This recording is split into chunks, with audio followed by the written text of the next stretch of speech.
নেকি যত ছোট হোক ছাড়বো না, ছোট ছোট নেকগুলো জমলে তবে, ছোট ছোট নেকগুলো জমলে তবে পরকালে নাজাতের ওসিলা হবে।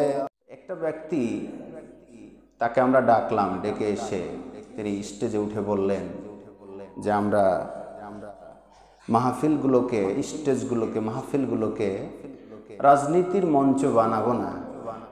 আচ্ছা, কোরআনে রাজনীতি আছে না নাই? আসতে বলেন, আছে না নাই? যদি বলেন যে নাই, এই মুহূর্তে আপনি কাফের মুরতাদ হয়ে যাবেন। জোরে বলেন নাউজুবিল্লাহ। কোরআনে রাজনীতি আছে না নাই? জোরে বলেন আছে না নাই? এখনো সাবধান করে বলতেছি, চাকরির এক পয়সা পরোয়া করি না, রিজিকের এক মুহূর্ত ভয় করি না। রিজিকের মালিক আল্লাহ, বানিয়েছেন আল্লাহ, আমাকে রিজিকের দায়িত্ব দিবেন আল্লাহ। আমাকে কি খাইয়ে আল্লাহ বাঁচিয়ে রাখবেন সেটা আল্লাহর দায়িত্ব। সেটা নিয়ে ভয় আমার নাই, পরোয়া আমার নাই। রাজনীতি কোরআনে আছে না নাই? ওই ব্যক্তি স্টেজে দাঁড়িয়ে বললে কোরআনের মাহফিলগুলোকে রাজনীতির মঞ্চ বানানো হবে না। আমার একটা কথা হচ্ছে, কোরআন দিয়ে দেশ চলেছিল, চলবে। কথা বলেন ঠিক না বেঠিক? এ কথা দিয়ে তুমি প্রমাণ করতে চেয়েছো তুমি কোরআনে রাজনীতি আছে, এটা বিশ্বাস করো না। কথা বলেন ঠিক না বেঠিক? এ কথা দিয়ে তুমি প্রমাণ করেছো তুমি আর মুমিন না, তুমি ইতিমধ্যে মুনাফিক অথবা মুরতাদে হয়ে গেছো। জোরে বলেন ঠিক না বেঠিক? কিভাবে তুমি বলতে পারো যে কোরআনে রাজনীতি? জবান খুলে সবাই পড়ে নেই। আউযু বিল্লাহি মিনাশ শাইতানির রাজীম। বিসমিল্লাহির রাহমানির রাহিম। ওয়াল আসর ইন্নাল ইনসানা লাফি খুসর ইল্লাল্লাযীনা আমানু ওয়া আমিলুস সালিহাতি ওয়া তাওয়াসাউ বিল হক ওয়া তাওয়াসাউ বিস সবর। সাদাকাল্লাহুল আযীম।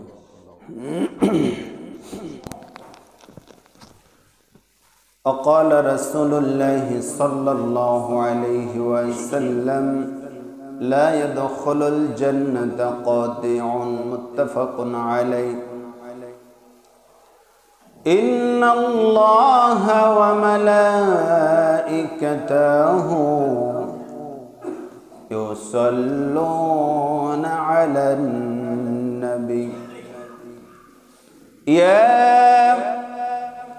أيها الذين آمنوا صلوا عليه وسلموا تسليما. اللهم صل عليه اللهم بارك عليه. পাপ যত ছোট হোক করব না, ঠিক কিনা? ছোট পাপ হলেও কি করা যাবে? নেকি যত ছোট হোক ছাড়ব না। ছোট্ট নেকি হলেও কি ছাড়া যাবে? অবহেলা করা যাবে?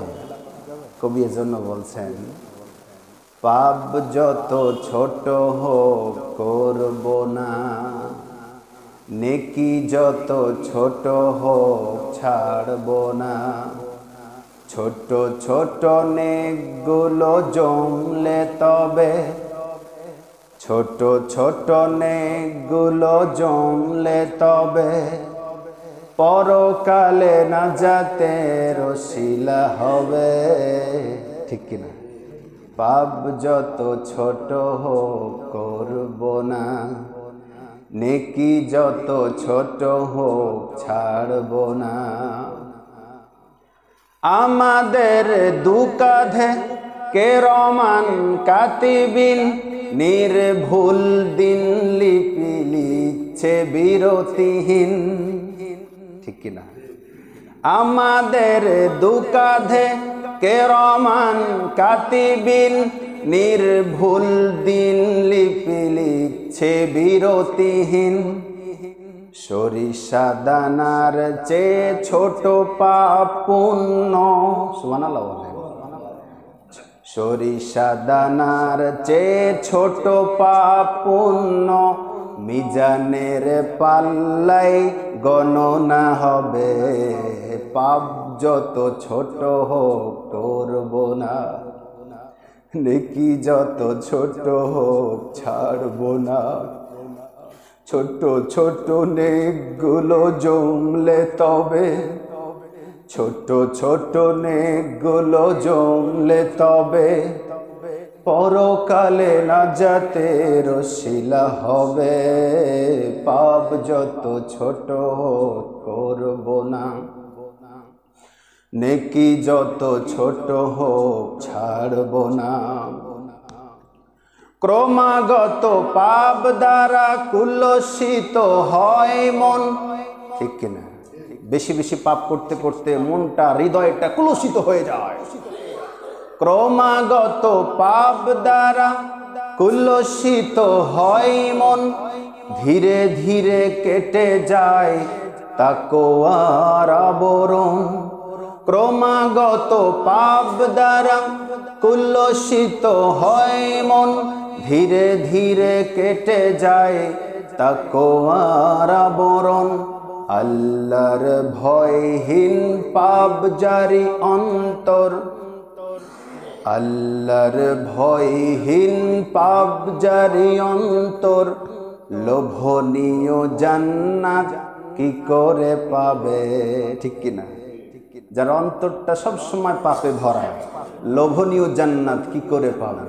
পাপ যত ছোট হোক করব না, নেকি যত ছোট হোক ছাড়ব না। ছোট ছোট নেকগুলো জমলে তবে, পরকালে নাজাতের ওসিলা হবে। পাপ যত ছোট হোক করব না, নেকি যত ছোট হোক ছাড়ব না। বলেন আল্লাহুম্মা আমিন। সম্মানিত হাজিরিন, মক্তবে মাঝে মাঝে ইসলামী গজলগুলো বাচ্চাদেরকে শিখায়, জালসা টালসাতে অনেক সময় বলে। খারাপ লাগে কি? আল্লাহ বাচ্চাদেরকেও কবুল করুন, আল্লাহুম্মা আমিন। সম্মানিত হাজিরিন, আজকের বিষয় হচ্ছে, গত 2 সপ্তাহ যাবত সূরা আসরের উপরে আমরা আলোচনা করছি। আমরা বলেছিলাম ওয়াল আসর, সময়ের কসম, মহাকালের কসম। সময় সব সময় একই রকম থাকে না, পরিবর্তন হয়, পরিবর্তন হয়েছে। সূর্য যখন ডুবে যায়, চন্দ্র ডেকে ডেকে বলে, হে সূর্য, তোমার আর এখন আর অহংকার নাই, এখন আমার। ঠিক কিনা বলেন? যখন সূর্য আবার সকালবেলা উদিত হয়, চন্দ্রকে ডেকে বলে, হে চন্দ্র, হে রাত, তুমি কোথায় গেলে? তোমার অহংকার শেষ, এখন আমার অহংকার। ঠিক কিনা বলেন? অতএব সময় সব সময় একরকম থাকে না। সেই সময়ের কসম কেটে আল্লাহ বলছেন, ওয়াল আসর, সময়ের কসম, কালের কসম, মহাকালের কসম। ইন্নাল ইনসানা লাফি খুসর, নিঃসন্দেহে সকল মানুষ রয়েছে ক্ষতির মধ্যে। আমরা সবাই ক্ষতির মধ্যে রয়েছি। ক্ষতির মধ্যে রয়েছি বলতে গিয়ে অনেক দৃষ্টান্ত গত সপ্তাহে আধুনিক তাফসীর এবং বাস্তবতা থেকে দিয়েছিলাম। আরও যদি বলতেই থাকি, বলতে বলতে অনেক সময় লাগবে, কিন্তু বলে শেষ করা যাবে না। অনেক ক্ষতির মধ্যে আমরা আছি। আল্লাহ আমাদের এই ক্ষতি থেকে বাঁচিয়ে দিক, জোরে বলেন আমিন। আল্লাহ পাক সকল মানুষ ক্ষতির মধ্যে আছে বলার পরে কি বললেন জানেন? ইল্লাল্লাযিনা আমানু ওয়া আমিলুস সলিহাত, তবে যারা 4 শ্রেণীর ব্যক্তি, ওই 4 শ্রেণীর ব্যক্তি যারা 4টা শর্ত পালন করবে, এই 4টা শর্ত পালনকারী ব্যক্তিদেরকে আমি আল্লাহ বাঁচিয়ে দেব। বলেন সুবহানাল্লাহ। আল্লাহ পাকের বক্তব্য হচ্ছে, চারটি শর্ত যদি কেউ পালন করে, এই চারটি শর্ত পালন ব্যতীত আমি সব মানুষকে ক্ষতির মধ্যে নিমজ্জিত করে দিব। নাউজুবিল্লাহ বলেন। আমরা কি এই চারটি শর্ত পালন করতে রাজি আছি? সবাই বলেন না, একটু কষ্ট করে বলেন ইনশাআল্লাহ। আপনি যদি বলেন যে না আমার দরকার নেই, শেষ, আপনার জীবন শেষ, আপনি একটা জিনিস একটু ভালো করে বুঝবেন। গত কয়েকদিন আগে একজন প্রভাবশালী এক নেতা ছিল, এখনো আছে বা এখনো নিজেকে মনে করে, ভবিষ্যতে পারবে কিনা আল্লাহ পাক ভালো জানেন। সম্মান দেওয়ার মালিকও আল্লাহ, ক্ষমতা দেওয়ার মালিকও আল্লাহ, ক্ষমতা ছিনিয়ে নেওয়ার মালিক জোরে বলেন কে? সবই আল্লাহর ইচ্ছা। তো আমরা এক সময় তাকে দায়িত্ব দিয়েছিলাম রাষ্ট্রের, কিন্তু যে কোনো কারণে তাকে নেমে যেতে হয়েছে। একটা ব্যক্তি, তাকে আমরা ডাকলাম, ডেকে এসে তিনি স্টেজে উঠে বললেন যে আমরা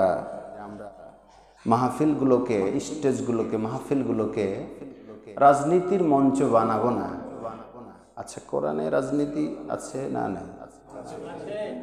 আসতে বলেন, আছে না নাই?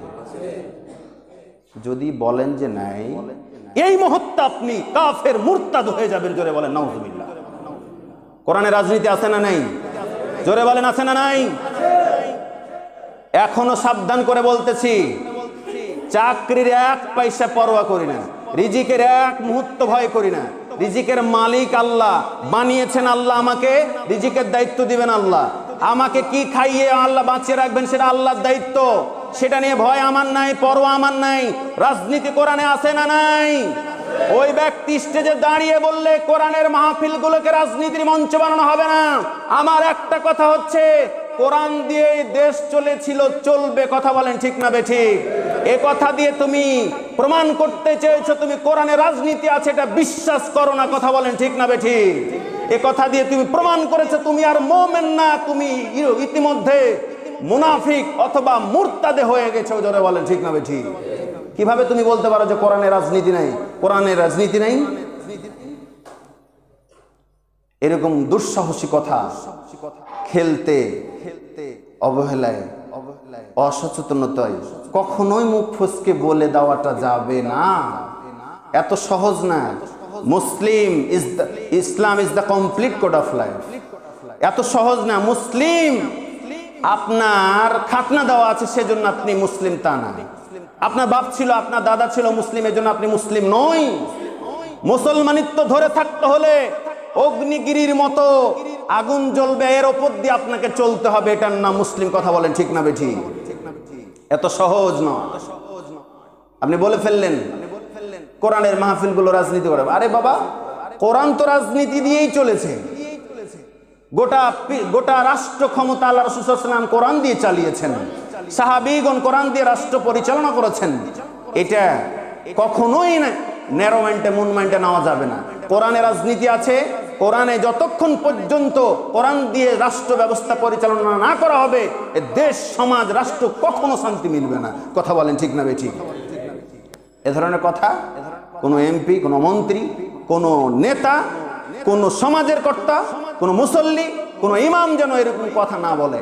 আমরা লাস্ট ওয়ার্নিং দিয়ে গেলাম। যদি বলেন তাহলে বুঝতে হবে ওই ধরনের নেতা কর্মী যারা থাকবে তাদের সাথেই কিয়ামতের দিন উঠতে হবে, সব শেষ হয়ে যাবে। আফাতুমিনুনা বিবাদিল কিতাব ওয়া তাকফুরুনা বিবাদ। হয়তো বলবেন দলিল কোথায় পেলেন? আমি দলিল দিলাম। আফাতুমিনুনা বিবাদিল কিতাব ওয়া তাকফুরুনা বিবাদ। আল্লাহ পাক বলছেন, তোমরা কি কোরআনের কিছু অংশ মানবা আর কিছু অংশকে অস্বীকার করবে? কার বক্তব্য? কথা বলেন জোরে, কার বক্তব্য? আল্লাহ নিজে বলতেছেন, তোমরা কি কোরআনের কিছু অংশ মানবা আর কিছু অংশ অস্বীকার করবা। তার মানে কোরআনে রাজনীতি আছে, এটা আপনি মানলেন না, এটা কি অস্বীকার করা হলো না?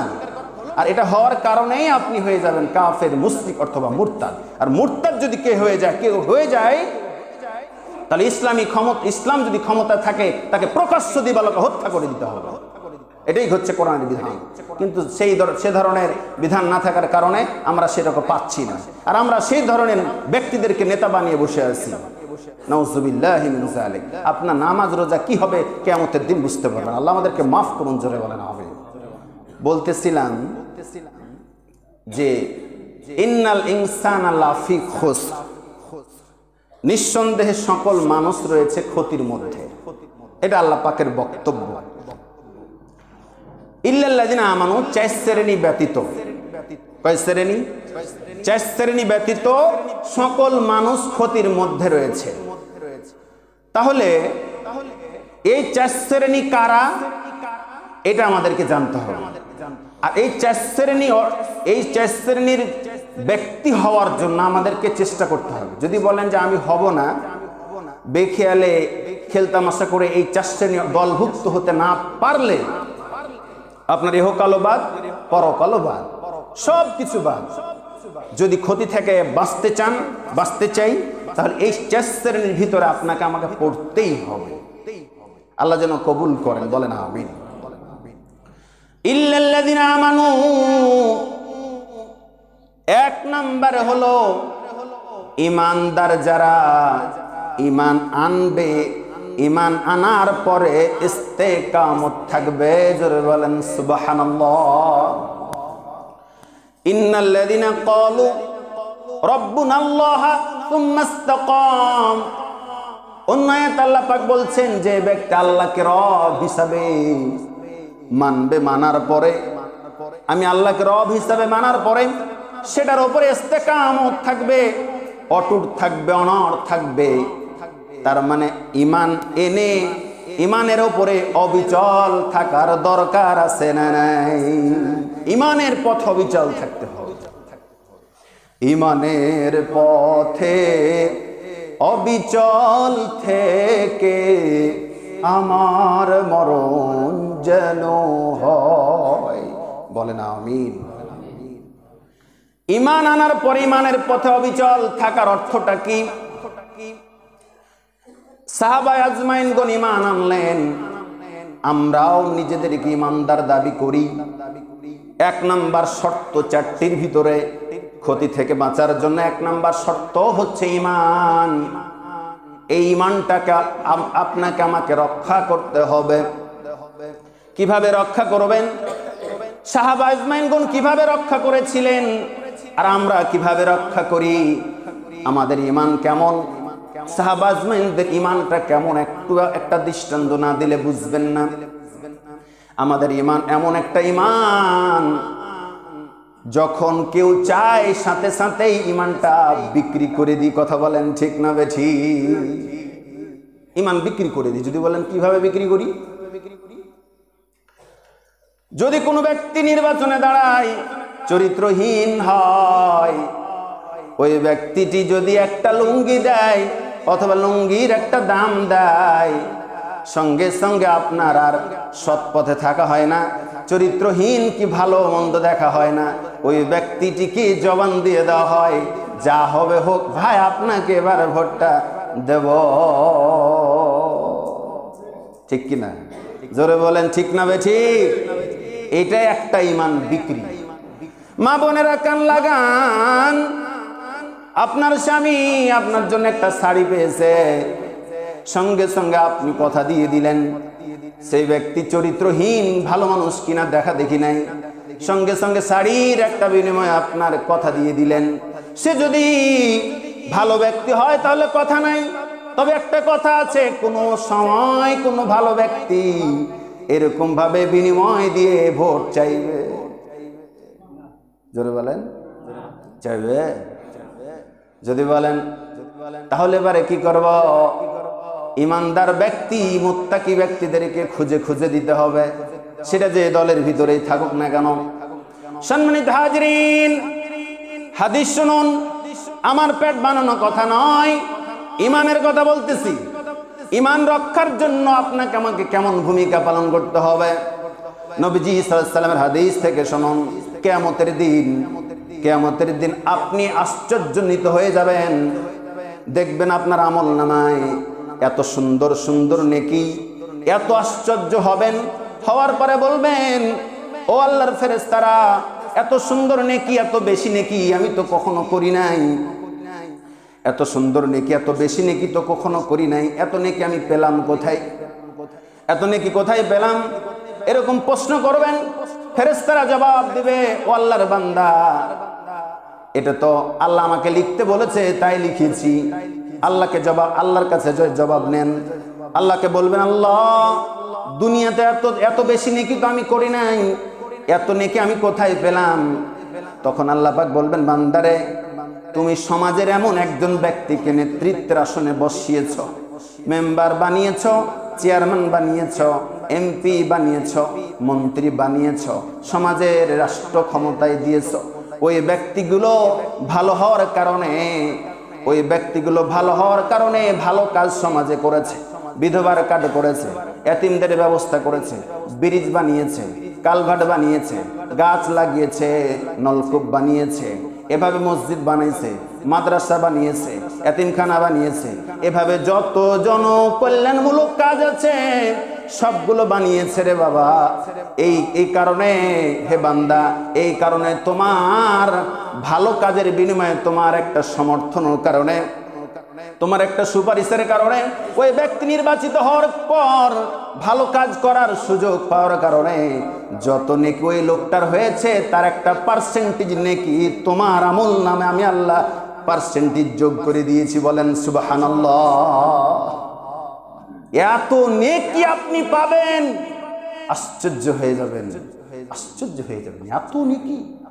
পক্ষান্তরে যদি একটা চরিত্রহীন ব্যক্তি, খারাপ ব্যক্তিকে নির্বাচিত করেন অথবা নেতৃত্বের আসনে বসান, যত গম টিন চুরি করবে, আরো কত খারাপ কাজ করবে, খারাপ কাজের যত গুনাহ ওর হবে তার একটা পার্সেন্টেজ গুনাহ আপনার আমলনামায় লিখে দেওয়া হবে। নাউজুবিল্লাহ বলবেন না? কিয়ামতের দিন ফেরেশতাদেরকে বলবেন, কৈফত বলবেন, হে ফেরেশতারা এই গুনাহ তো আমি জীবনে করি নাই, কালভার্টের বালু চুরি করার গুনাহ আমার আমলনামায় কেন আসলো? আমি রড চুরি করি নাই, আমি বালু চুরি করি নাই, সিমেন্ট চুরি করি নাই, আমি তো এভাবে টেন্ডারবাজি করি নাই, দখলদারি করি নাই, চাঁদাবাজি করি নাই, এই গুনাহগুলো আমার আমলনামায় কিভাবে আসলে? এগুলো তো আমি জীবনেও করি নাই। আমি তো নামাজ নিয়ে পড়েছিলাম, রোজা নিয়ে পড়েছিলাম, আমি তো হজ নিয়ে পড়েছিলাম, ব্যবসা নিয়ে পড়েছিলাম, এগুলো তো করি নাই, এই গুনাহগুলো কিভাবে আসলো আমার জানতে চাই।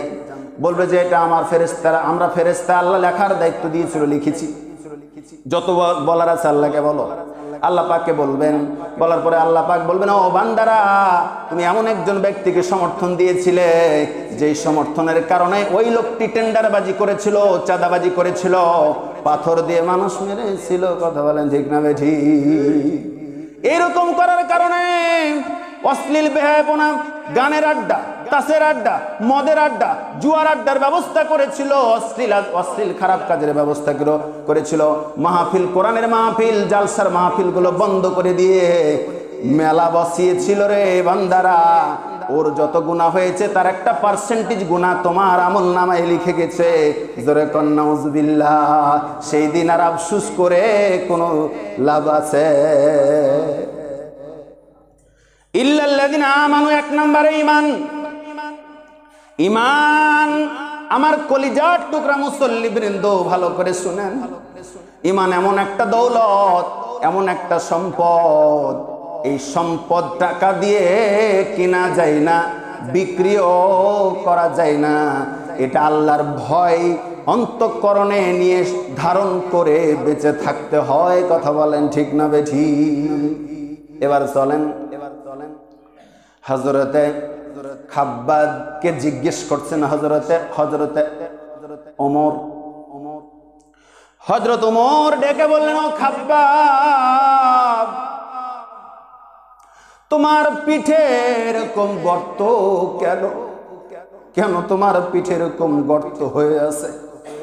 হযরতে খাব্বাব বলেন, ও ভাই ওমর, আপনি তো জানেন না, সর্বপ্রথম যখন ঈমান আনি, ইল্লাল্লাযিনা আমানু, মনে আছে তো কি বিষয়ের উপর আলোচনা? সূরা আসর। কি বিষয় বলেন তো? সূরা আসর। সময়ের কসম, সকল মানুষ ক্ষতির মধ্যে রয়েছে কয় শ্রেণী বাদে। জোরে বলেন কয় শ্রেণী? সবাই বলেন চার শ্রেণী বাদে, তার মধ্যে এক নাম্বার হলো ঈমান যারা এনেছে, আনার পরে ইন্নাল্লাযিনা ক্বালু রাব্বুনাল্লাহ সুম্মা ইসতাকাম, ঈমান আনার পরে ঈমানের পথে অবিচল থেকেছে, এই লোকগুলোকে আল্লাহ দুনিয়া এবং আখিরাতে ক্ষতি থেকে বাঁচিয়ে দিবেন। বলেন সুবহানাল্লাহ। খাব্বাব বললেন, ও ভাই ওমর, আপনি তো জানেন না, যখন ঈমান আনি কাফের মুশরিকেরা আমাকে হাত দুটাকে ভালো করে শক্ত করে বেঁধে দিলেন, পা দুটা বেঁধে দিলেন, এরপরে কয়লার আগুনে আগুন ধরিয়ে দিলেন। আগুন ধরানোর পরে মাটি থেকে বেশ কিছু দূর উপরে উঠে একটা ধাওয়াত বানালেন। বিভিন্ন বর্ণনায় বিভিন্নভাবে এসেছে। এই ধাওয়াতের উপরে, মাচার উপরে আমাকে শুইয়ে দেওয়া হলো। নিচ থেকে কয়লার আগুনগুলো দাও দাও করে জ্বলতেছে, আর আমি উপরে আছি। এমন অবস্থায় আমার দেহ থেকে জীবিত মানুষ আমার শরীর থেকে চর্বিগুলো, রসগুলো, রক্তগুলো পড়ে পড়ে আগুন নিভায়। তবু বারবার করে আমাকে জিজ্ঞেস করছে, খাব্বাব রে, ঈমান ছেড়ে দে, যদি না ছাড়িস তাহলে এর চাইতে কঠিন শাস্তি তোরে দেব। ওই সময় কাফের মুশরিকদের এত নির্যাতন নিপীড়ন, তবু আমি ঈমান থেকে দূরে সরে যায় না। হযরতে ওমর বলেন, ভাই খাব্বাব, এই কারণে কি তোমার গর্ত?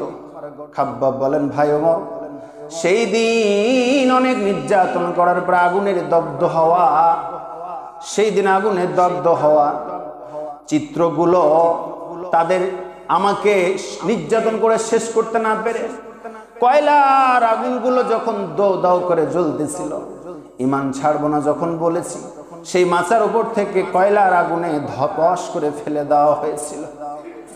সমস্ত দেহের ভিতরে কয়লার আগুনগুলো দেহের ভিতরে ঢুকে গেল।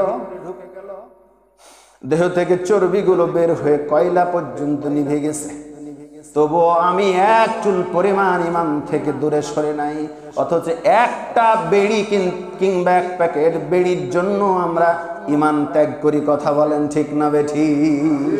মুসলমান, ঈমান এত সস্তা জিনিস নয়। হযরতে খাব্বাব, এই খাব্বাব মসজিদে নববীর পিলারের সাথে নবীজি বসেছিলেন। মসজিদের পিলার আছে না? মসজিদে নববীর পিলারের সাথে হিলানা দিয়ে নবীজি বসেছিলেন। পেরেশান মনতা, চতুর্দিক থেকে মুসলমানদের উপর নির্যাতন, নিপীড়ন, নিষ্পেষণ, নির্যাতন চলতেছে। নবীজি সাল্লাল্লাহু আলাইহি সাল্লাম পেরেশানে ছিলেন। হযরতে খাব্বাব গিয়ে বললেন, সামনে গিয়ে দাঁড়িয়ে গেলেন, বললেন, আসসালামু আলাইকুম ইয়া রাসূলুল্লাহ, ইয়া হাবিবাল্লাহ, ইয়া রাসূলুল্লাহ, হাবিবাল্লাহ, আপনি কি আমাদের জন্য একটু দোয়া করবেন না? আমরা তো মার খেতে খেতে শেষ হয়ে গেলাম, আমরা তো নির্যাতন করতে করতে আমাদের উপরে শেষ হয়ে গেলাম, আপনি কি আমাদের জন্য দোয়া করবেন না? হযরতে খাব্বাবের এই কথা শুনে নবীজি হিলানা দেওয়া বাদ দিয়ে সোজা হয়ে দাঁড়িয়ে গেলেন এবং বললেন, ও খাব্বাব, এটা তো সামান্য কিছু রে খাব্বাব। আমাদের আগে যারা ঈমানের পথে ছিল তাদেরকে কোমর পর্যন্ত মাটির নিচে পুঁতে দেওয়া হয়েছে। এরপরে করাত নিয়ে এসে করাত দিয়ে দ্বিখণ্ডিত করে দেহটাকে আলাদা করে দিয়েছে, তবুও ঈমান থেকে দূরে সরাতে পারে নাই রে খাব্বাব। জোরে বলেন সুবহানাল্লাহ। আপনার ঈমান আর তাদের ঈমান কত বড় পার্থক্য! কথা বলেন ঠিক না বেঠিক? আপনার আমার ঈমান নিয়ে ক্ষতি থেকে বাঁচতে পারবো কি পারবো না, এবার আপনি বিচার করেন। কয় শ্রেণীকে আল্লাহ বাঁচাবেন? মাঝে মাঝে বলবো, কয় শ্রেণী? 4 শ্রেণীকে আল্লাহ দুনিয়া ও আখিরাতে বাঁচিয়ে দিবেন ক্ষতি থেকে। সম্মানিত হাজিরিন, এবার আসেন, অনেক লম্বা কথা। বেলালের কথা আপনারা জানেন, খাব্বাবের কথা তো বললাম, আম্মার বিন ইয়াসিরের কথা জানেন। সময় স্বল্পতার কারণে সবটাই বললাম না। এবার একটা নারীদের একটা দৃষ্টান্ত দেব, যেহেতু মা বোনেরা, অসংখ্য মা বোনেরা এখানে নামাজ পড়ার সুযোগ পাচ্ছেন, তাদের একটা দৃষ্টান্ত দি, মা বোনেরা কান খাড়া করে শুনবেন। সম্মানিত হাজরিন, হযরতে সুমাইয়া রাদিয়াল্লাহু তাআলা আনহা যখন ইসলাম কবুল করলেন, সর্বপ্রথম খাদিজা এভাবে করতে একে একে ইসলাম কবুল করতেছেন। এক পর্যায়ে সুমাইয়া রাদিয়াল্লাহু তাআলা আনহা ইসলাম কবুল করলেন। করার পরেই আবু জেহেল এটা সহ্য করতে পারল না। আবু জেহেল তার কর্মীদেরকে দিয়ে একজন নারী ব্যক্তিকে গ্রেফতার করে তার খাস কামরায় নিয়ে চলে আসলেন। বললেন, এই সুমাইয়া, বেশি সময় দেব না, তুই তাড়াতাড়ি ইসলাম পরিত্যাগ কর। যদি ইসলাম পরিত্যাগ না করিস, ইমানটা না ছেড়ে দেশ, তাহলে বারে তোকে এমন শাস্তি দেব যে শাস্তি দিলে জীবনে আর ইমান করবি না। সুমাইয়া রাদিয়াল্লাহু তাআলা আনহা বললেন, হে আবু জেহেল, এই জীবন নাশের ভয় দেখিয়ে সুমাইয়াকে হবে না। সুবহানাল্লাহ বলেন। সুমাইয়ার এই ডিসিশন দেখার পরে অনেক লম্বা কথা, সময়ের দিকে লক্ষ্য রেখে বলতেছি, হযরত সুমাইয়া ডিসিশন ফাইনাল বলে দিলেন, জীবন থাকতে আমি ঈমান ত্যাগ করব না। একটা পর্যায়ে কর্মীদেরকে ঘোষণা দিলেন, মাইক ডাকো, ওই সময় ঢোল ডাকো, তবলা ডাকো, প্রচার করে দাও, মক্কার অলিতে গলিতে ঘোষণা দিয়ে দাও, নারীদেরকে সচেতন করে দাও, ঈমান আনার কি ভয়ানক পরিণতি। আগামীকাল সকাল 10টায় সুমাইয়াকে লাঞ্ছিত করা হবে, যাতে করে মক্কার অলিতে গলিতে কোনো নারী আর ইসলাম কবুল করতে না পারে। জোরে বলেন নাউজুবিল্লাহ। ঢোল তবলা নিয়ে, মাইকিং নিয়ে, ওই সময়ের প্রচার ব্যবস্থা যা ছিল সেটা নিয়ে মাইকিং করে দেওয়া হলো।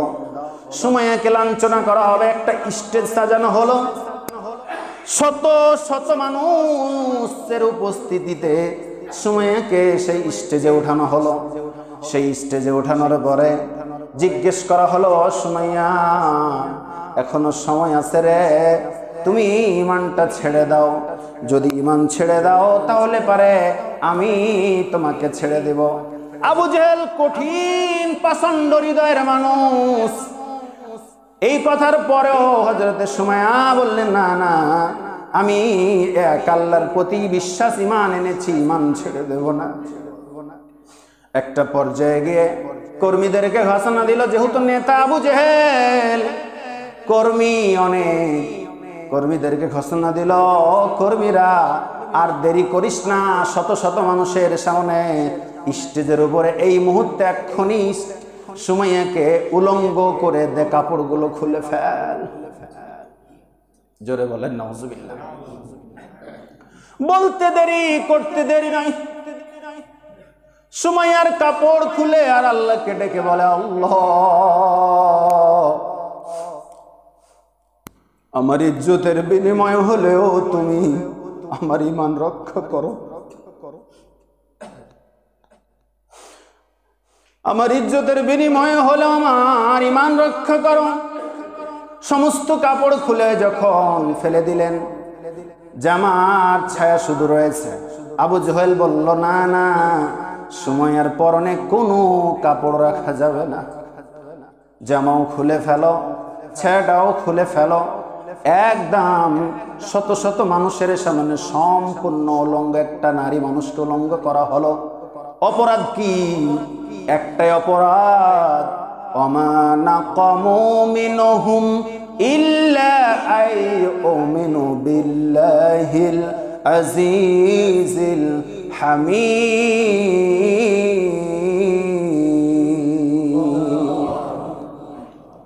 একটাই অপরাধ ঈমান এনেছিল কার প্রতি? এই মহিয়ান গরিয়ান দয়ালু দাতার প্রতি, এক আল্লাহর প্রতি ঈমান আনাটাই হচ্ছে তার অপরাধ। এই জন্য তাকে নির্যাতন করছে।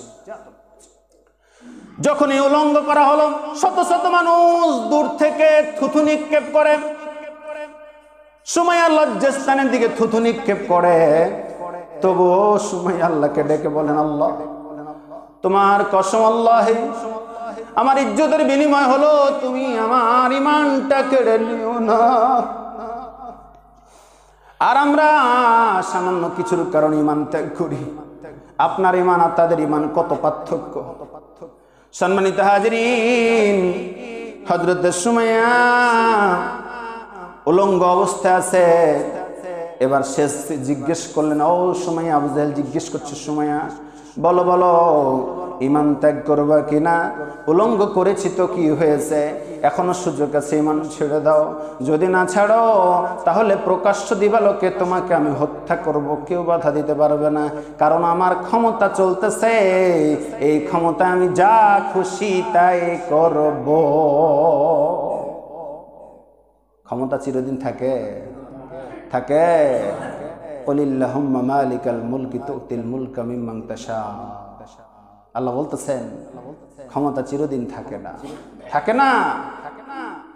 সে আবু জেহেলের নাম এখন মানুষ ঘৃণার সাথে নেই, ঠিক কিনা? আবু জেহেল বলল, সুমাইয়া শেষ ওয়ার্নিং দিলাম, তুমি ঈমান রাখবা না ছাড়বা বলো। সুমাইয়া বলে দিলেন, ঈমান জীবন থাকতে রাখবো, ছেড়ে দেব না। আমার জীবনের বিনিময়ে আমি ঈমান ছাড়ব না।